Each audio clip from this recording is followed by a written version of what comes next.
আসসালামু আলাইকুম। আজ 8 জুলাই 2025 মঙ্গলবার। শুরু করছি চেঞ্জ টিভি প্রতিদিনের গল্প অনুষ্ঠান। দর্শক, আপনাদের সঙ্গে রয়েছি আমি আবির আজম। শুরুতেই সংবাদ শিরোনাম। ভুয়া খবর প্রকাশ করা পত্রিকার বিরুদ্ধে হাসনাত সার্জিসের প্রতীকী অ্যাকশন। অবৈধ নির্বাচনকে বৈধতাদানকারীদের পর্যবেক্ষণের অনুমতি দেবে না ইসি। গাজায় হামলা করতে গিয়ে নিহত 5 ইহুদি সেনা। এবার বিস্তারিত। শেখ হাসিনা স্বৈরাচারী আমলে হাজারের অধিক বিচার বহির্ভূত হত্যাকাণ্ডে সন্তোষ শর্মার সম্পৃক্ততা সম্পর্কে যা জানা গেল, কিংবা সারা দেশে বসুন্ধরা গ্রুপের হাজার কোটি টাকার অবৈধ জমি দখল, খুন এবং ধর্ষণ সম্পর্কে যা জানা গেল। ইত্তেফাকের সম্পাদক তাসমিমা হোসেনের বিকিনি পরা ছবি ভাইরাল। এই ধরনের কয়েকটি ফটো কার্ড ছড়িয়ে পড়েছে ফেসবুকে। জানা গেছে, মূলত কালের কণ্ঠ, কালবেলা এবং ইত্তেফাকে ডাক্তার তাসনিম জারাকে নিয়ে মিথ্যা ও উদ্দেশ্য প্রণোদিত খবর প্রকাশের প্রতিবাদে প্রতীকী হিসেবে এসব কার্ড ছড়িয়ে দিয়েছে এনসিপির নেতাকর্মীরা। এতে কাজও হয়েছে। ইতোমধ্যে ইত্তেফাকের পক্ষ থেকে ক্ষমা চাওয়া হয়েছে ভুল ফটো কার্ডের জন্য। ফটো কার্ড ব্যবহার করে যা জানা গেল, বিস্তারিত কমেন্টে টাইপের নিউজের মাধ্যমে চরিত্র হনন করা হচ্ছে বলে অভিযোগ তুলেছেন এনসিপির উত্তরাঞ্চলের মুখ্য সমন্বয়ক সার্জিস আলম। এক ফেসবুক স্ট্যাটাসে তিনি বলেন, কালবেলা, কালের কণ্ঠ কিংবা অন্য যে কোনো মিডিয়া হাউস সাংবাদিকতার নামে আপনারা এই ভণ্ডামি বন্ধ করেন। ছবি দেখে মনে হচ্ছে সার্জিস কোথাও থেকে অবৈধ টাকা অর্জন করেছে, এরপরে বন্ধুর বাসায় রেখেছে, সেই বন্ধুর বাসা থেকে এই টাকা উদ্ধার করা হয়েছে। অথচ নিউজ হলে হওয়া উচিত ছিল সার্জিসের বন্ধুর বাসা থেকে 3 বস্তা টাকা পাওয়ার বিষয়টি মিথ্যা গুজব। সার্জিস আরও লেখেন, কোথাকার কোন চোর কিসের টাকা চুরি সেসব সম্পর্কে আমার বিন্দুমাত্র ধারণা নাই।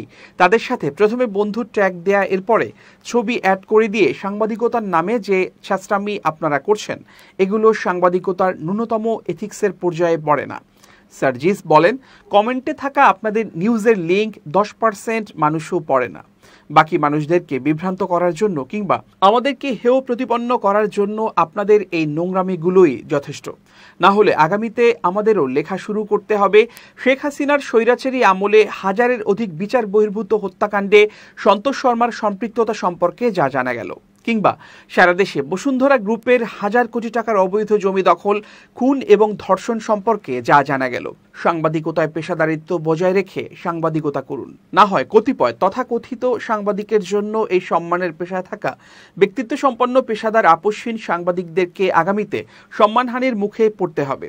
এদিকে বসুন্ধরা গ্রুপের মিডিয়া হাউসগুলোর বিরুদ্ধেও একই অভিযোগ এনসিপির দক্ষিণাঞ্চলের মুখ্য সমন্বয়ক হাসনাত আবদুল্লাহর। এ বিষয়ে ইতোমধ্যে তিনি কড়া হুঁশিয়ারিও দিয়েছেন। তবে এসব হুঁশিয়ারির বিরুদ্ধে জাতীয় প্রেস ক্লাব ডিউজে বিবৃতি দিয়েছে। মূলত এনসিপির জ্যেষ্ঠ যুগ্ম মুখ্য সমন্বয়ক ডাক্তার তাসনিম জারার ভুয়া একটি ছবি প্রকাশ করে দলটির নেতাকর্মীদের তোপের মুখে পড়ে কালের কণ্ঠ, কালবেলা এবং ইত্তেফাক। এদিকে তাসনিম জারার হাফ প্যান্ট পরা ভুয়া ছবি প্রকাশ করায় ক্ষমা প্রার্থনা করেছে ঐতিহ্যবাহী পত্রিকা দৈনিক ইত্তেফাক।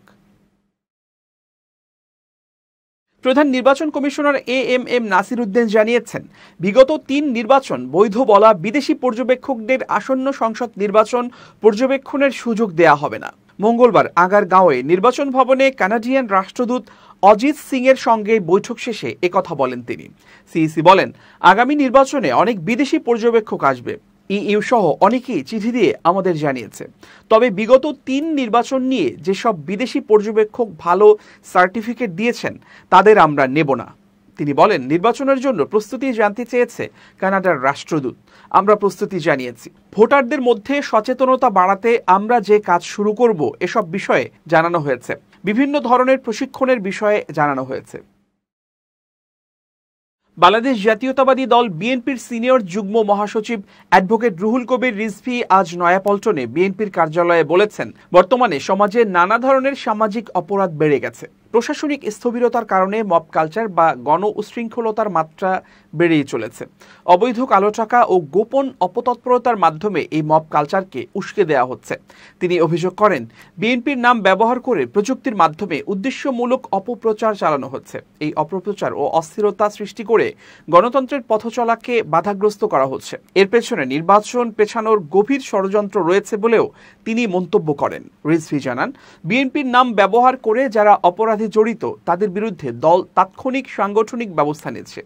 যারা দলের ভেতর থেকে অপকর্মে জড়াচ্ছে তাদেরও কোনো ছাড় দেয়া হচ্ছে না। তিনি বলেন, ইতোমধ্যে বহু নেতাকর্মীকে বহিষ্কার, অব্যাহতি, পদ স্থগিত এবং কারণ দর্শানোর নোটিশ দেয়া হয়েছে। তবে গণমাধ্যমে এসব সাংগঠনিক ব্যবস্থার খবর তেমনভাবে আসছে না।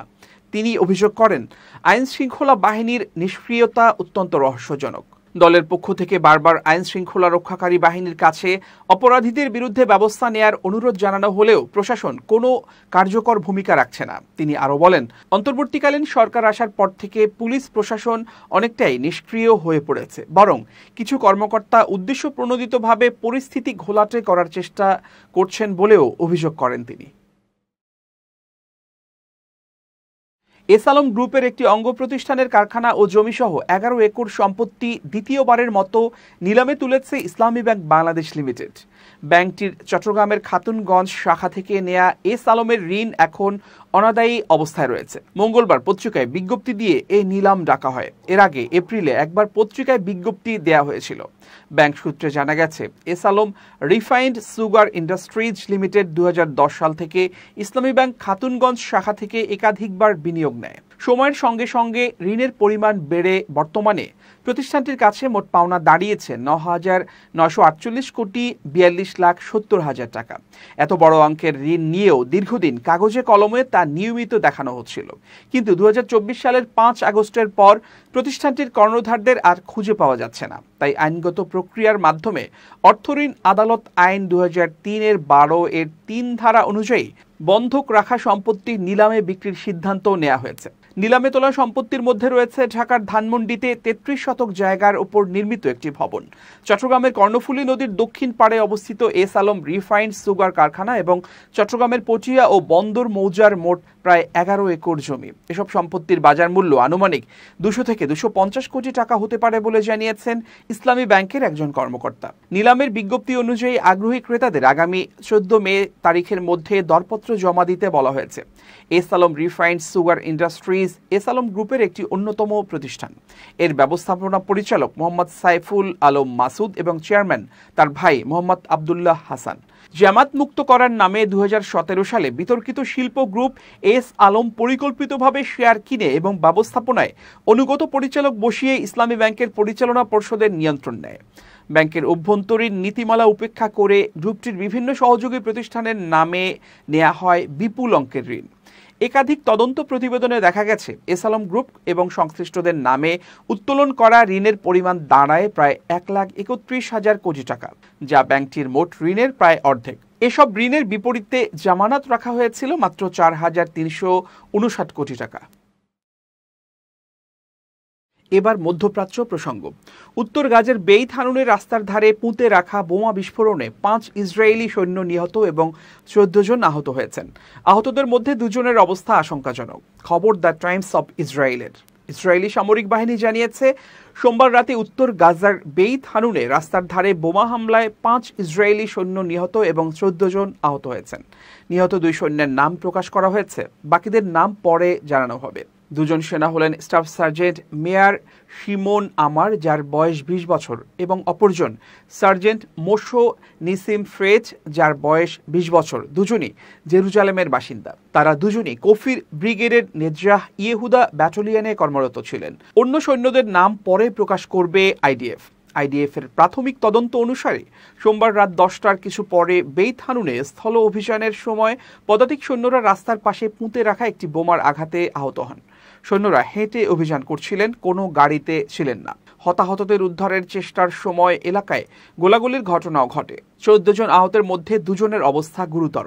সামরিক বাহিনী জানিয়েছে, সৈন্যদের অভিযানের আগে এলাকাটিতে বিমান হামলা চালানো হয়, কিন্তু এরপরও পাল্টা হামলার শিকার হতে হলো। নেজরাহ ইয়েহুদা সৈন্যরা গাজা ডিভিশনের উত্তর ব্রিগেডের অধীনে কাজ করে। বেইত হানুনের 646তম রিজার্ভ প্যারাট্রুপার্স ব্রিগেডের সঙ্গে একটি আক্রমণে অংশ নিচ্ছে তারা। এই অভিযানের লক্ষ্য হল এলাকায় অবশিষ্ট স্বাধীনতাকামী যোদ্ধাদের সম্পূর্ণ নির্মূল করা।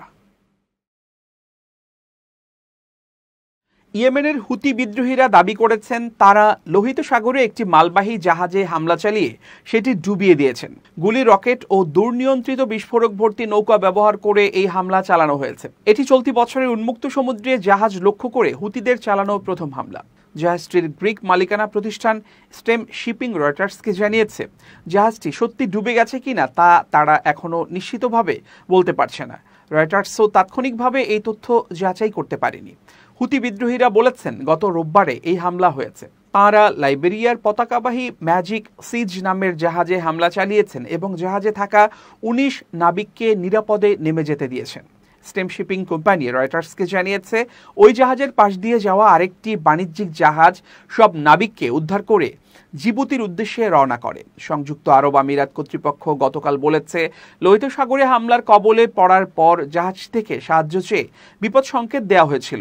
আর সেই সংকেত পাওয়ার পর এডি পোর্টস গ্রুপের মালিকানাধীন সাফিন প্রিজম নামের একটি জাহাজ ঘটনাস্থলে গিয়ে উদ্ধার অভিযান চালায় এবং সফলভাবে ২২ আরোহীর সবাইকে উদ্ধার করে। এর আগে স্টেম শিপিং এর প্রতিনিধি মাইকেল বুদরোগলু বলেন হামলার পর ম্যাজিক সিজ জাহাজটিতে পানি ঢুকতে শুরু করে এবং তা ডুবে যাওয়ার ঝুঁকিতে পড়ে। জাহাজটি চীন থেকে লোহা ও সার নিয়ে তুরস্কের দিকে যাচ্ছিল। গত রোববারের হামলার মধ্য দিয়ে লোহিত সাগরে প্রায় ৬ মাস ধরে চলা শান্তিপূর্ণ অবস্থার অবসান ঘটল। এর আগে বিশ্বের অন্যতম ব্যস্ত এই বাণিজ্য পথটিতে ২০২৩ সালের শেষ দিক থেকে ২০২৪ সালের শেষ পর্যন্ত হুতিদের একের পর এক হামলায় সুয়েজ খাল হয়ে ইউরোপ ও এশিয়ার মধ্যে পণ্য পরিবহন বাধাগ্রস্ত হয়। হুতি বিদ্রোহীরা তখন দাবি করেছিলেন তারা গাজায় যুদ্ধ শুরুর পর ফিলিস্তিনিদের প্রতি সংহতি জানিয়ে লোহিত সাগর, এডেন উপসাগর এবং এই দুইয়ের সংযোগস্থল বাব আল মান্দেব প্রণালীতে ১০০-এর বেশি জাহাজে হামলা চালিয়েছেন। তবে চলতি বছর এই ধরনের হামলা বন্ধ ছিল। সর্বশেষ হামলার ঘটনা ঘটেছিল ২০২৪ সালের ডিসেম্বরে। প্রিয় দর্শক, এবার খুব জরুরি ১ মিনিট জানাচ্ছেন ইউনেস্কো ক্লাব পুরস্কার বিজয়ী সাংবাদিক আমিরুল মোমিনিন মানিক। খুব জরুরি ১ মিনিটে প্রত্যেককে আমন্ত্রণ। প্রিয় বন্ধুরা, রং দিয়েও মানুষের চিন্তা, চেতনা এবং মনোভাবকে চেনা যায়। যারা সমকামী তারা রংধনুর ৭ রঙকে তাদের প্রতীক হিসেবে মনে করে। একটা জামায় আপনি ৭ রঙের একটি কাজ দেখলেন, আপনি হয়তো না জেনেই সেই জামাটি পরছেন, কিন্তু আপনি কি জানেন এটা সমকামীদের সমর্থন করার একটা প্রতীক বা চিহ্ন ওই জামায় এঁকে দেওয়া হয়েছে। সেই জন্যে রং চেনাটা অত্যন্ত গুরুত্বপূর্ণ। লাল রং হচ্ছে বিপ্লবের প্রতীক, সবুজ রং প্রশান্তির প্রতীক, আবার হলুদ হচ্ছে উৎসবের রং। এভাবে রং দিয়ে আপনি যদি ব্যক্তির চিন্তা, মতামত এবং মনন বুঝতে পারেন তাহলে কাকে আপনি গ্রহণ করবেন আর কাকে পরিহার করবেন তা খুব সহজেই চিহ্নিত হয়ে যাবে। ভালো থাকবেন, শুভেচ্ছা নিরন্তর। এবার দেশের বাইরের খবর। ভারতের বিত্তবানদের দেশ ত্যাগের হিড়িক পড়েছে। মাতৃভূমি ছেড়ে বিদেশকেই আপন করে নিচ্ছেন তারা। যত সময় গড়াচ্ছে দুনিয়া জুড়ে বাড়ছে সেই প্রবণতা। ফলে দ্বিমুখী সমস্যার মুখে পড়ছে দেশ। প্রথমত, বিপুল হারে হচ্ছে সম্পদের বহির্গমন। দ্বিতীয়ত, আর্থিক এবং রাজনৈতিক পরিমণ্ডলে পড়ছে এর সুদূর প্রসারী প্রভাব। সম্প্রতি ভারতীয় ধনকুবেরদের দেশ ছাড়ার বিষয়ে বিস্ফোরক তথ্য দিয়েছে ব্রিটিশ সমীক্ষক সংস্থা হেনলি অ্যান্ড পার্টনার্স। তাদের দাবি, চলতি বছরে এদেশের অন্তত ৩,৫০০ সম্পদশালীর পাকাপাকিভাবে বিদেশে চলে যাওয়ার সম্ভাবনা রয়েছে। তবে গত ২ বছরের নিরিখে এই সূচক কিছুটা নিম্নমুখী হয়েছে। পরিসংখ্যান অনুযায়ী বছরে $10 লক্ষ বিনিয়োগের ক্ষমতাসম্পন্ন বিত্তবানদের ওপরে এই সমীক্ষা করা হয়েছে। তাদের প্রকাশ করা তালিকায় প্রথম স্থানে রয়েছে চীন। তালিকায় দ্বিতীয় এবং তৃতীয় স্থান পেয়েছে যথাক্রমে ব্রিটেন এবং ভারত। এরপর নাম রয়েছে দক্ষিণ কোরিয়া, রাশিয়া, ব্রাজিল, দক্ষিণ আফ্রিকা, তাইওয়ান, নাইজেরিয়া এবং ভিয়েতনামের। হেনলি অ্যান্ড পার্টনার্স জানিয়েছে এবছর সারা বিশ্বের মোট ১,৪২,০০০ সম্পদশালী দেশ ছেড়ে অন্যত্র চলে যাওয়ার ব্যাপারে সিদ্ধান্ত নিয়ে ফেলেছেন। তাদের এই চিন্তাভাবনার নেপথ্যে রয়েছে একাধিক কারণ। সমীক্ষকদের দাবি, মূলত উচ্চ কর কাঠামো, রাজনৈতিক অস্থিরতা, অপশাসন, অনুন্নত আইনশৃঙ্খলা এবং আর্থিক ও বুদ্ধিবৃত্তির বিকাশের ক্ষেত্রে সুযোগের অভাবের কারণে স্বদেশ ছাড়তে চাইছেন বিনিয়োগকারী ও উদ্যোক্তারা। ব্রিটিশ সমীক্ষকদের দাবি, গত বছর ভারত ছাড়েন প্রায় ৪,৩০০ জন ধনকুবের। 2023 সালে এই সংখ্যা ছিল প্রায় 5,100। এই বিত্তবানদের দেশত্যাগের সঙ্গে সঙ্গেই ঘরোয়া বাজার থেকে সম্পদের বহির্গমনের পরিমাণ দাঁড়ায় $2,620 কোটি। পৃথিবীর উন্নত দেশগুলোর তুলনায় ভারতের সম্পদশালীদের অনেকটাই বেশি কর দিতে হয়। তাছাড়া এখানে যোগ্যতা অনুসারে উচ্চশিক্ষা, গবেষণা, উন্নত চিকিৎসা পরিকাঠামো এবং বিনিয়োগের সুযোগ অনেকটাই কম বলে মনে করেন সম্পদশালীদের একাংশ। সেই কারণে এই সিদ্ধান্ত নিচ্ছেন তারা। ভারতীয় ধনকুবেরদের অধিকাংশের অভিযোগ, এদেশের লগ্নির ক্ষেত্রে পরিকাঠামোর যথেষ্ট অভাব রয়েছে। দ্বিতীয়ত, রাজনৈতিক আন্দোলনকে কেন্দ্র করে জনরোষ, আইনশৃঙ্খলার অবনতি, এমনকি নৃশংস হত্যাকাণ্ডের মতো ঘটনাও ঘটে থাকে। এখানে সরকারি নীতিও দ্রুত পরিবর্তনশীল। রয়েছে বাম রাজনৈতিক দলগুলোর মদতপুষ্ট শ্রমিক সংগঠনগুলোর জঙ্গি আন্দোলন। ফলে ভারতের মতো দেশে বিনিয়োগ মোটেই সহজ নয়। ব্রিটিশ সমীক্ষক সংস্থার রিপোর্ট অনুযায়ী বর্তমানে দেশত্যাগী বিত্তবানদের বড় অংশই সংযুক্ত আরব আমিরাতে পাকাপাকিভাবে বসবাস করতে ইচ্ছুক। চলতি বছরে প্রায় 9,800 জন ধনকুবেরকে পেতে পারে ওই আরব মুলুক। দর্শক, শেষ করছি প্রতিদিনের গল্পের আজকের গল্প। changetv.press বাংলাদেশের ইউটিউব জার্নালিজমের অগ্রদূত। ভিজিট করুন এর ওয়েবসাইট www.changetv.press, youtube.com/changetvpress এবং সাবস্ক্রাইব করুন চ্যানেলটি। নিয়মিত লাইক, কমেন্ট ও শেয়ার করে আপডেট রাখুন নিজেকে। ভালো থাকুন, নিরাপদে থাকুন, শুভেচ্ছা নিরন্তর।